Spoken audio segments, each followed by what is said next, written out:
neben mir Platz genommen. Sie stellt sich den Fragen von mir und denen natürlich der Fans. Genießt das erstmal ein bisschen. Lass sie ruhig ein bisschen klatschen.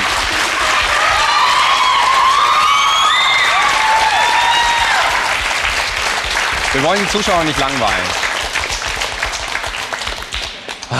Gott sei Dank hören die auch mal auf. Hallo erstmal. Hi. Was ich sehr interessant finde, ist, dass viele wirklich auf mich zugekommen sind, also auch so Redakteure und Medienleute, die gesagt haben, Tobi, nimm dich in Acht vor der Avril, die ist total schwierig in Interviews und die hatte eigentlich keinen Bock drauf. Stimmt das?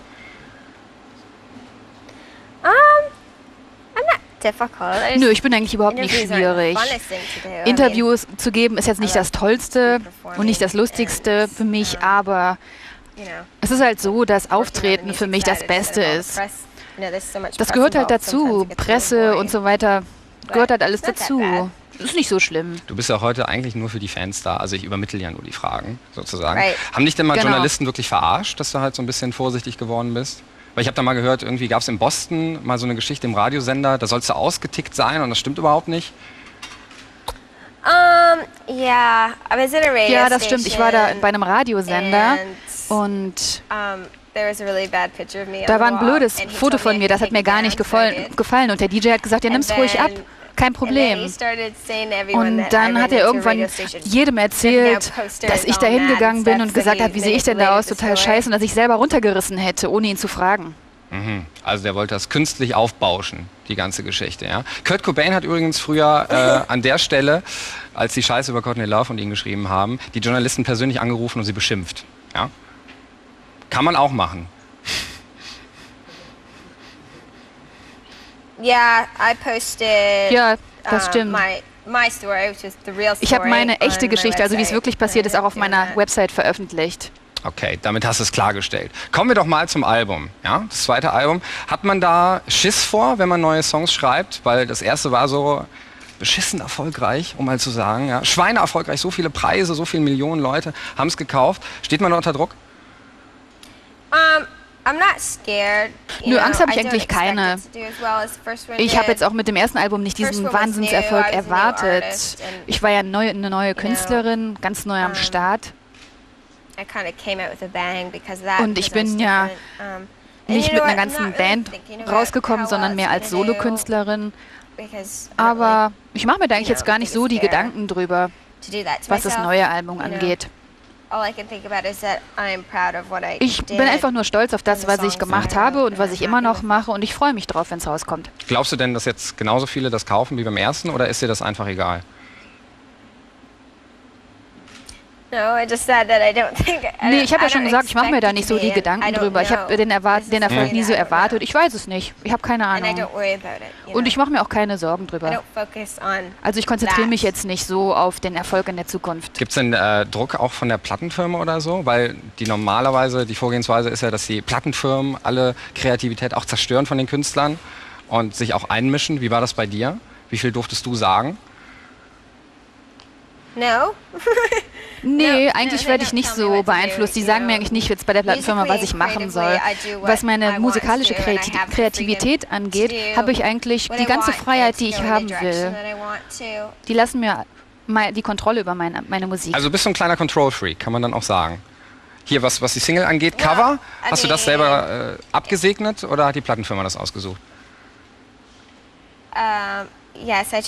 Ja, ich habe die ausgesucht zusammen mit meinem Management. Das ist, glaube ich, der beste Weg, den man haben kann. Dass man volle Kontrolle hat über die Dinge, die man da so rauswirft in die Menschheit. Ja, klar. Wir haben was Schönes gefunden, weil ich will dich aber vorher fragen, ja, bevor wir das zeigen, ob das auch okay für dich ist. Und zwar haben wir alte Fotos mal geguckt. So, also so die Veränderung von Avril Lavigne, wie du früher mal aussahst. Ich glaube, da warst du auch noch in der Schule. Und jetzt, da gibt es schon eine kleine Entwicklung zu sehen. Ist es okay für dich, wenn wir das Bild kurz zeigen? Whatever. Ja, klar. Du kommst hier gar nicht mehr raus. Wir zeigen es jetzt einfach mal. Guck mal. Einmal damals und einmal heute. Was denkst du, wenn du die Bilder jetzt siehst?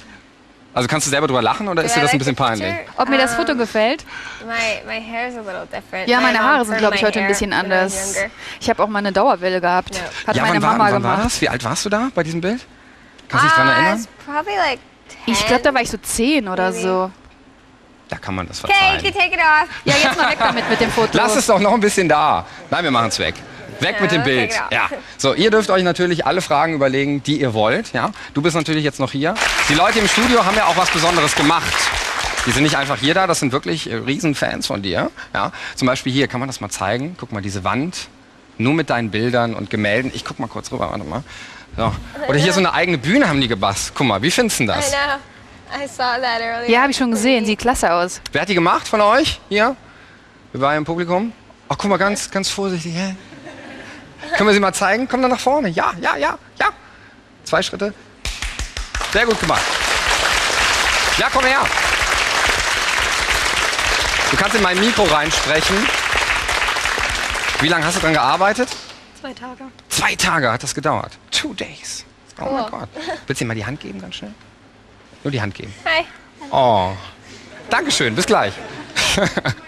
Ja, wie findest du das, dass die Fans so nett sind und sich so viel Mühe geben? It's awesome. Super. And there's also das ist wirklich klasse. That has a tattoo. Da ist, glaube ich, auch eine Tätowierung irgendwo und mein Name. Du hast auch eine Tätowierung jetzt, ne? Also da hat einer eine Tätowierung, glaube ich, sich ja, selbst. Ja, habe ich, genau. Aber ich habe auch irgendwie hier so eine Tätowierung gesehen mit meinem Namen. Hat das einer gemacht? Ist einer tätowiert irgendwie mit Avril Lavigne? Und Mutti wahrscheinlich noch daneben? Noch nicht. Kommt noch? Kommt noch oder was? Aber Benny, zeig die doch mal. Benny mit dem 3-Tage-Bart. Hier. So, du willst dir ein Tattoo machen lassen? Ja, auf jeden Fall, weil Avril einfach nur die Beste auf dieser ganzen Welt ist. Willst du da noch intervenieren? Willst du ihr das raten, dass sie sich ein Tattoo mit deinem Namen sticht? Oder würdest du jetzt sagen, bitte Kind, lass es, das wirst du mal bereuen? Du kannst jetzt noch eingreifen. Don't do it. Nee, mach das nicht. Hast du es gehört? Nein, gut. Aber sie hat ein kleines Geschenk für Avril. Du hast ein Geschenk dabei. Darf ich dir das geben? Ja klar, einfach mal rüber. Komm her. It's a present. Ja, ich stehe auf Geschenke. Jetzt nicht erwürgen, okay?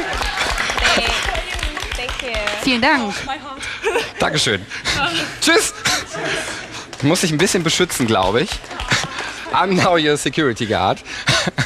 Findest du es denn allgemein auch in Ordnung, dass die Fans sich dann so stylen wie du? Dass sie dann einen Style kopieren und nicht ihren eigenen Typ irgendwie erstmal finden? I think it's cute. Ja, das finde ich ganz süß. Finde ich lustig. Ja, ich habe nämlich hier auch irgendwie 2, 3 Avrils hier auch gesehen. Ist wahrscheinlich auch bei den Konzerten so. Wenn du auf der Bühne bist und guckst ins Publikum, dann siehst du auch viele Doppelgänger wahrscheinlich. Ja. Ja, klar. Und das ist völlig in Ordnung für dich? Mhm.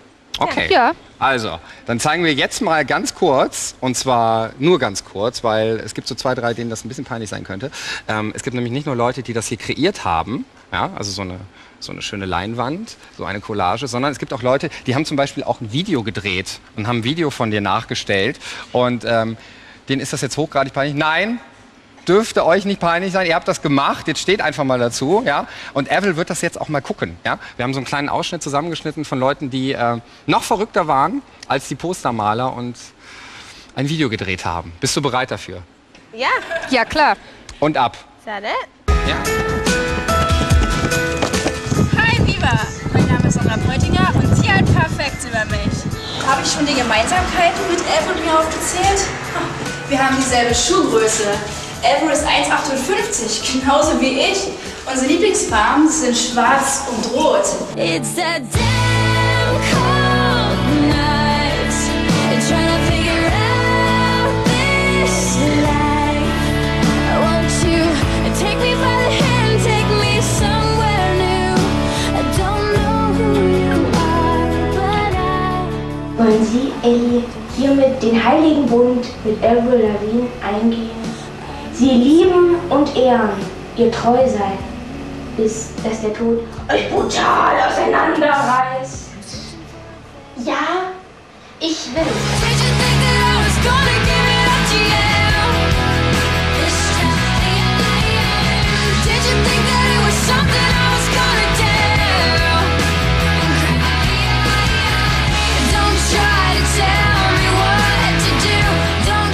Und möchten Sie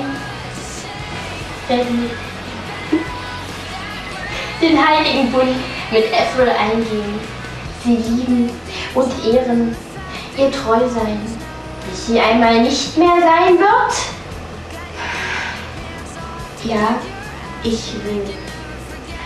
Hiermit erkläre ich sie zum größten Fan von Avril Lavigne.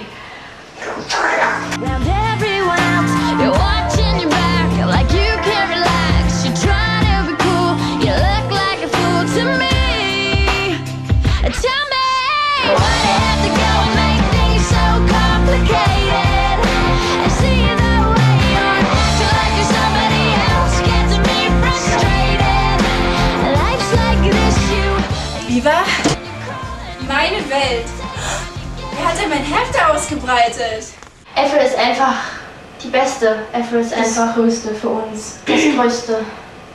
Was Besseres gibt's gar nicht und wir würden uns auch nichts, wirklich nichts sehnlicher wünschen, als sie bei diesem exklusiven Fan-Konzert dabei zu sein. Ich bitte euch, bitte, lasst mich zu Avril.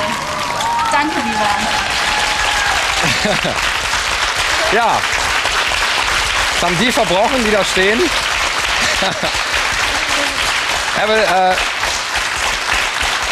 wenn man das so sieht, ich an deiner Stelle hätte ja auch so ein bisschen Angst, ja, dass sie einem dann auch so nachkommen, so Stalker-mäßig, weißt du, dass sie so eindringen in die Privatsphäre. Ja. Aber das ist nur in Ordnung für dich, ja. Sind jetzt noch nicht so weit gegangen. Ihr lasst doch Avril dann auch im Privatleben in Ruhe, oder? Ja, also ihr kennt eure Grenzen hoffentlich. Sicher. Als Dank dürft ihr jetzt aber auch mal eine Frage stellen. Ja, los, ganz spontan. Ich würde gerne mal wissen, ob sie schon mal ein Mädel geküsst hat. Ja. Ja.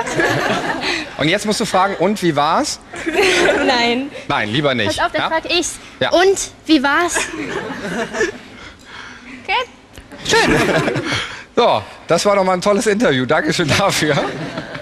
Wir haben natürlich auch Anrufer in der Leitung. Ihr habt die Drähte zum Glühen gebracht. Es ist immer wieder eine Floskel, aber es stimmt heute wirklich. Also die sind sehr überfordert da oben in der Regie, haben sie mir gerade schon gesagt. Aber einen stellen wir jetzt rein. Hallo, wer ist in der Leitung? Hi, hier ist die Nina. Guten Tag. Hallo. Deine Frage an Avril. Ich wollte fragen, wo Avril ihre Ideen für die Songs hernimmt, die sie schreibt. Aus persönlichen Erfahrungen, die ich gemacht habe. Wir können ja mal Beispiele machen. Ich habe ja hier die aktuelle Songliste von Under My Skin. Ich sag dir jetzt einfach mal, Avril, irgendwie 2, 3 Songs und du sagst, was dahinter steckt. Ja? So, Nobody's Home. Okay. Nobody's Home. Track Nummer 7. That's for a friend of mine. Well, a girl that was a friend of mine in high school. Geht es um einen Freund von mir in der Highschool. Freak Out. 11. It's about my outlook on life, and my motto is live life to the fullest. Mein Motto ist ja, das Leben genießen, egal wie es kommt. Und darum geht es eigentlich in dem Song. Nicht immer nur die Zeit irgendwie verfliegen lassen, sondern wirklich was draus zu machen, den Tag zu nutzen und zu sehen, was passiert. Und Slipped Away? Bei dem Song geht es um meinen Großvater, der gestorben ist. Also das hast du damit dann auch verarbeitet? Die traurige Erfahrung, die du da gemacht hast? In some ways, ja, auf gewisse Weise schon. Ich habe mich danach schon besser gefühlt, als ich den Song geschrieben habe, als ich es niederschreiben konnte. Braucht man keinen Therapeuten mehr. Ja, du, Fragen beantwortet. Ich habe sie für euch ja nochmal, also für dich noch ein bisschen spezialisiert. Ja? Ja, danke. Okay, du kriegst eine Single, glaube ich, einfach mal. Don't Tell Me. Sie hat noch nicht unterschrieben, sie wird es aber für dich machen. Ja, cool, danke. Kann sie auch noch draufschreiben für Nina? Sure. Na klar. Natürlich. Cool. Gleich festnageln, wenn sie hier sitzt. Sehr gut gemacht. Tschüss. Danke, ciao. So, ihr könnt weiterhin anrufen. Nummer blenden wir jetzt auch nochmal ein und wir sehen uns gleich wieder. Was hältst du eigentlich vom Brennen? Ist ja auch ein ganz aktuelles Thema. Wenn jetzt die Leute sich schon die Songs runterziehen aus dem Internet und so und die Platte nicht kaufen. Ist das okay für dich oder deine Meinung dazu? Also ich glaube, das ist Stehlen und unfair gegenüber den Künstlern, die die Musik produziert haben. Denn die arbeiten ja wirklich hart an ihrer Musik. Und deswegen ist es absolut nicht richtig. Die meisten von uns vor allem, die auch die Songs selbst geschrieben haben, haben ja auch ihre Gefühle reingebracht, haben wirklich ihr Leben da aufs Papier gebracht. Und es ist nicht okay, einfach das dann zu stehlen, wenn man das einfach im Internet illegal runterbrennt. Denn es ist einfach Stehlen, anders kann man es nicht nennen. Ich kann ja auch nicht in den Laden, ins Internet gehen und es einfach runterbrennen. Ich muss es ja auch kaufen. Ich finde es nicht fair. Du klaust dem Bäcker ja auch nicht das Brot. Als ein kleines Beispiel, natürlich. Ja. Es gibt halt aber viele Punkbands, die sagen, hey, das ist total cool, sich das runterzuladen. Aber die Wahrheit ist ja wirklich, dass die Plattenfirmen drunter leiden und damit dann auch die neuen Künstler, junge Artisten, die dann keine Kohle mehr zur Verfügung haben und die auch keine Möglichkeit haben, dann irgendwie großartig unterstützt zu werden. Also lass die Finger davon. Ja, das stimmt. Und die Musik wird dann wirklich irgendwann aussterben, denn die Leute holen sich jetzt alles aus dem Internet und es gibt kein Geld mehr für die Plattenfirmen. Und also, ja, das war's dann, ne? Das war unser Zeigefinger für heute. Jetzt dürft ihr wieder Fragen stellen. Benny.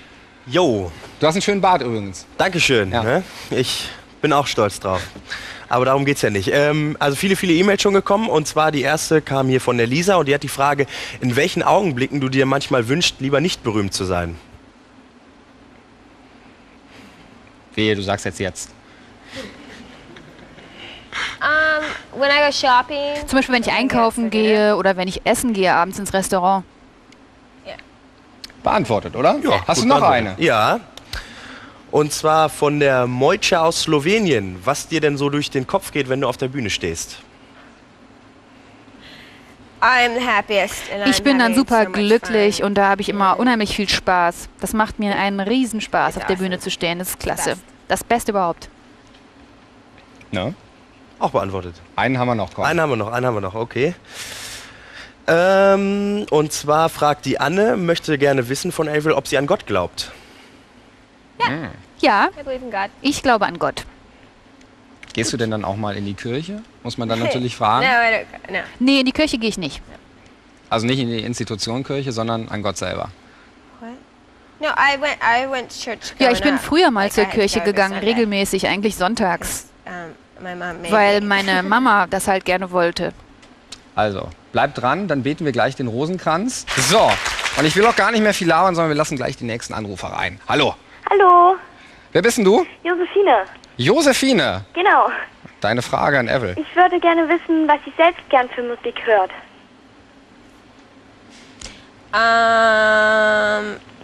I like lots of different styles. Ich mag ganz unterschiedliche Sachen. Zum Beispiel Bands wie Radiohead, Marilyn Manson, Green Day. Oh Gott, wer noch? Janis Joplin, Alanis Morissette, Tool, The Distillers. Like all over the place. Alle möglichen eigentlich. Und das sind eigentlich nur einige meiner Lieblingsbands. Josephine, das war doch ordentlich was, oder? Ja. No? Bist du jetzt schlauer geworden? Ja. Hat der Tag einen Sinn für dich? Ja. Gut. Es gibt noch doppelten Sinn. Hier, Single kriegst du auch noch. Oh, ja? Super, danke schön. Alles Gute. Tschö. Tschüss. So, noch ein. Ratzfatz, sofort der nächste rein. Hallo, wer ist in der Leitung? Hallo? Ja. Wer bist du? Ich bin Lisa. Lisa, hallo. Ja, ich wollte wissen, ob du auf Under My Skin auch wieder mit The Matrix zusammengearbeitet hast. Oder, also da gab es ja diverse Gerüchte, dass ihr euch gestritten hattet. Oder ob du alle Songs mit Evan geschrieben hast. Oh. I didn't hear it. Oh, for the new song? And the new album. Did you work together with The Matrix? I just ended up writing most of the record with my best friend. Die meisten Lieder habe ich mit meinen besten Freunden geschrieben für Under My Skin. Also alles selber produziert, selbst geschrieben. Ja, geil. Und der Ex-Gitarrist von Nee, alles habe ich nicht zusammen. Nee, alles nicht. Stimmt, der Ex... Ich habe einige Sachen nur mitgeschrieben. Sehr gute Freunde von mir haben mitgeschrieben. Evan hat mitgeschrieben, Ben Moody. Dann der Leadsänger von Our Lady Peace hat mitgemacht. Ganz unterschiedliche Leute. Eben, Ben Moody ist ja auch der Ex-Gitarrist von Evanescence, ne? Ja. Der hat mit dir zusammengearbeitet. Okay, also jetzt ein bisschen schlauer. Ja, die Matrix war da nicht im Spiel. Dass du echt super geil bist. Und ja. Thank you. Vielen Dank. Einfach die Beste. Und dann wollte ich noch fragen, ob ich auch noch ein Autogramm, muss ja keine CD sein, für meine Zwillingsschwester haben kann. Du kriegst aber eine CD und ein Autogramm. Was sagst du dazu? Ja, noch für. Kannst du auch noch bitte für Lisa draufschreiben? Das kriegt sie, glaube ich, hin. Okay, danke. Ja? Oh, da freue ich mich super riesig doll. Ciao. Tschüss. Ciao. So. Also, auch noch einen glücklich gemacht. Wir waren ja eben bei deinen Lieblingsbands dann auch stehen geblieben. Und wir haben dir vorher gesagt, du darfst dir 2 Clips raussuchen, um mal zu wissen, was so dein Musikgeschmack ist. Und die zeigen wir einfach mal. Und du begründest auch, warum das so dein Lieblingsclip ist. Okay? Also wir haben jetzt einen Clip, wo Avril Lavigne gesagt hat, den will ich unbedingt mal in der Sendung sehen. Den spielen wir jetzt mal ab. Die Goo Goo Dolls mit Iris. Das ist doch von City of Angels, ne? Yeah, this is my favorite ballad. Ja, das ist eigentlich meine Lieblingsballade. In the world right now. Also, die es gibt überhaupt. Willst du mit denen mal auch zusammenarbeiten, mit den Goo Goo Dolls? Hast du mal getroffen? I actually have worked with him. Ja, ich habe schon mit denen gearbeitet. I worked with him a Und little while ago. zwar ist das ein bisschen her und da haben wir ein paar Songs zusammen gemacht. He's really nice. Cool. Sehr nett. Und der ist auch nett, weil es ist ja immer ein bisschen schwierig, wenn man so seine Lieblingsband trifft. Warst du aufgeregt? Ja. Ja, klar war ich aufgeregt, total. Na also, auch eine Avril kann auch aufgeregt sein. Wir haben aber noch einen Clip, den sie sich rausgesucht hat, den zweiten. Sie hat ja 2 Möglichkeiten. Und, Courtney Love. Celebrity Skin ist das, ne? Ja. Genau. Was hältst du von ihr? I love her. Ich stehe total auf die, also auf ihre Musik. She's really good. Die ist wirklich klasse. Aber die würdest du nicht küssen wollen. Would you? Würdest du? Ich würde mich trauen. Also ich krieg da bestimmt einen in die Fresse danach. Aber ich würde es machen. Nee, ist cool. I'd kiss her. Ja, ich weiß nicht. Naja, also die Frau ist auf jeden Fall gefährlich. Ja, das waren die von Avril. Und Avril, wenn du deine beiden Lieblingsclips präsentierst im Moment, dann will ich dir das auch mal von mir machen. Okay? Also du kriegst jetzt meine. Und das sind großartige Bands, 2 deutsche Bands. Kennst du irgendwelche Bands aus Deutschland? I don't know. Nee, kenne ich nicht. Keine Ahnung. Ich hoffe, wir fangen an mit der besten Band der Welt. Die Ärzte mit Unrockbar. Für Avril mal. Ja? Macht mal laut bitte hier auch im Studio.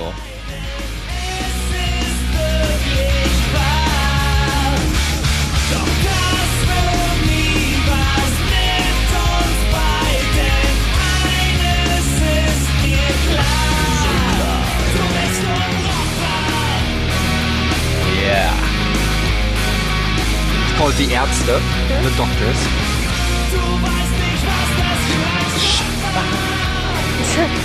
Meine Freundin ist unrockbar. What do you think?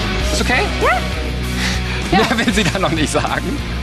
Aber du hast noch nie von ihnen gehört. Wahrscheinlich auch nicht von der nächsten Band. Die haben gerade einen neuen Clip draußen. Die Sportfreunde. Ja, wollte ich jetzt mal ein bisschen featuren hier. Ich rocke ist ja der neue Clip. Können wir mal zeigen?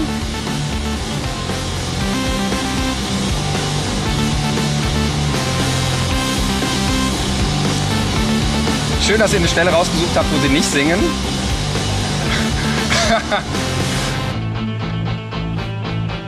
Ja. This is really a German band. Und ich glaube, die wirst du auch treffen.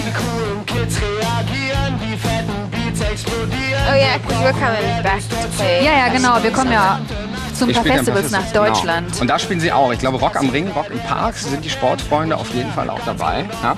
Auf wen freust du dich so? Wen würdest du gerne mal jetzt bei den Festivals kennenlernen, treffen? Gibt es da noch eine Band, die du noch nicht getroffen hast? I don't know who's gonna be there. Ich weiß gar nicht, wer da auftreten wird.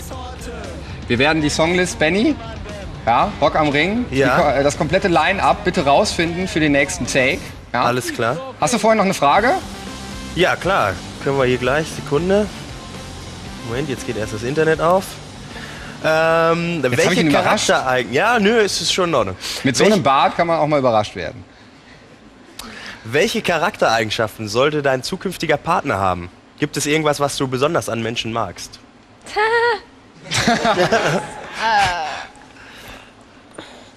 I guess. Also ich glaube, ich will einen Typen, der so ist wie ich, der mich gut versteht, der mit mir viel gemeinsam hat. Und dann können wir uns auch gegenseitig so unterstützen. Jemand, der natürlich auch sensibel ist, der sich gut ausdrücken kann und keine Angst hat. auch seine Gefühle zu zeigen, denn ich bin sehr sensibel. Du meinst jetzt aber schon einen Mann, ne? Weil ich glaube, sowas gibt's nicht. Da musst du gut suchen. Ja, so sieht's in Deutschland aus. Ich will die Männer nicht schlecht machen. Und Benny hat auch jetzt das Line-Up von Rock am Ring rausgefunden. Aber dann haben wir ja gemerkt, das wird ja von einem ganz anderen Sender präsentiert. Das lassen wir lieber mal. Also, schmeiß das wieder weg, bitte, Benny. Schon gelöscht. Brauchen wir nicht. Evel, eine Frage, die man natürlich allen stellt, die mit dem Rock'n'Roll zu tun haben. Ja. Wie sieht's aus bei dir mit Drogen und Alkohol? Konsumierst du oder konsumierst du nicht? Drugs, no. Drogen nicht, Alkohol manchmal. Ja, wir haben vor 4-5 Tagen eine Nachricht bekommen, dass da irgendwas in einem Hotelzimmer auch passiert ist. Und da kam was vorne raus bei dir. Ja. I got pretty trashed. Ja, da war ich ziemlich fettig. Was ist da die Nacht vorher passiert? Wie lange warst du da weg? I drank too much. Ich habe einfach zu viel getrunken. Und dann kommt es auch einfach mal raus. It was in the bar, it wasn't in my hotel room. Das war nicht in meinem Hotelzimmer, sondern in der Bar. I was just having fun. Ich habe einfach viel Spaß gehabt. Die komplette Minibar oder war noch was drin? No, in the bar. Nee, in der Bar unten in der im Hotelbar. Hotel. Okay. Downstairs. Unten. Aber wahrscheinlich musste die Minibar auch noch dran glauben. And then when I got to Germany, Und als ich dann nach Deutschland gefahren bin, das war ja damals in London und dann vor ein paar Nächten in Deutschland, da waren wir auch im Hotel und da bin ich in meinem ins Hotel bin ich in eine Fontäne reingesprungen, eine Wasserfontäne. Aber ich bin einfach irgendwie da reingeflogen. Ja, solange du nicht nackt da reingesprungen bist, ist das ja in Ordnung. Das gehört dazu. No, but he was no kidding. Nö, aber meine Begleiter. Aha. Nee, Quatsch. Nee.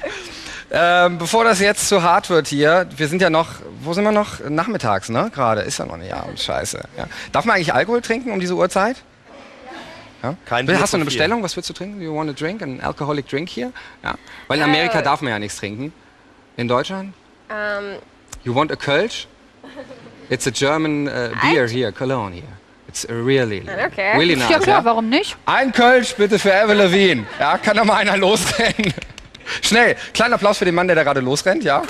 Tschüss. Okay, he gets you something to drink. Ja. Wir wollen ja heute ein bisschen Rock'n'Roll machen, dann darf man das auch mal. Ja? Egal, was die Landesmedienanstalt dazu sagt. Wir haben noch einen in der Leitung. Hallo, wer ist denn da? Hallo, hier ist Annika. Hallo Annika. Na, auch ein Kölsch? Nein, nicht unbedingt. Gott sei Dank. Gut, sondern?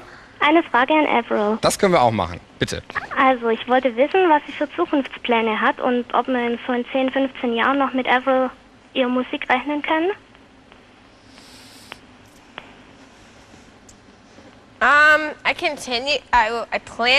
Ich plane natürlich, weiter Musik zu machen. Das ist schon die Zukunft, die ich mir vorstelle. So lange Musik zu machen, wie ich nur kann.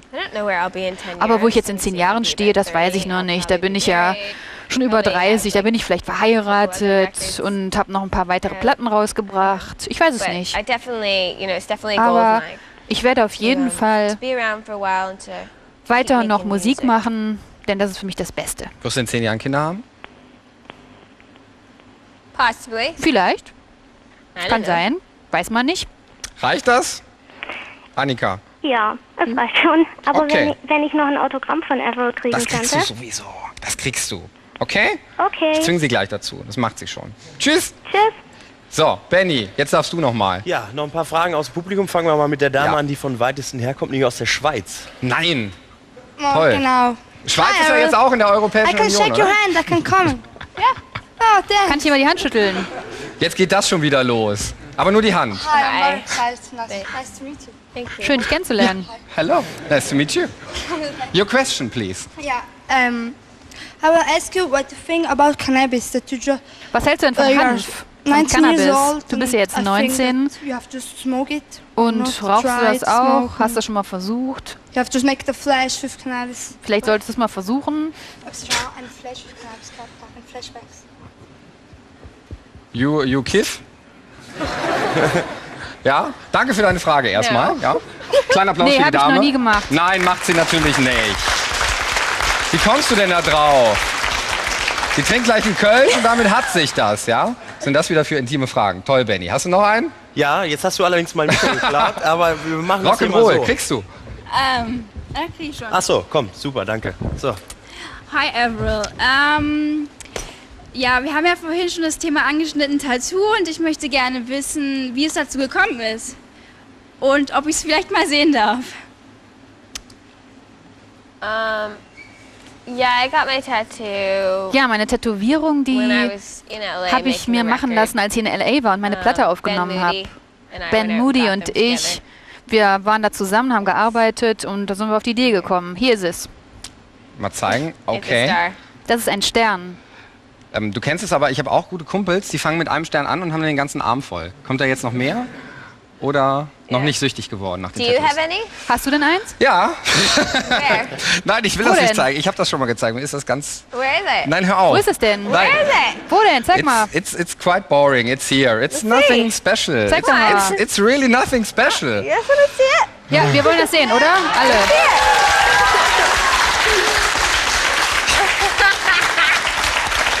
Okay, for you. But just for you. Ja, bei jeder anderen Frau hätte ich gesagt, hau ab, du alte Schrulle. Okay, ein letztes Mal. Ich zeige es wirklich nie mehr wieder im Fernsehen. Ja, ich war 16 und ich habe die Minibar geleert. Es ist ein Punk-Pinguin. Jetzt hört auf zu lachen! Das ist doch total süß.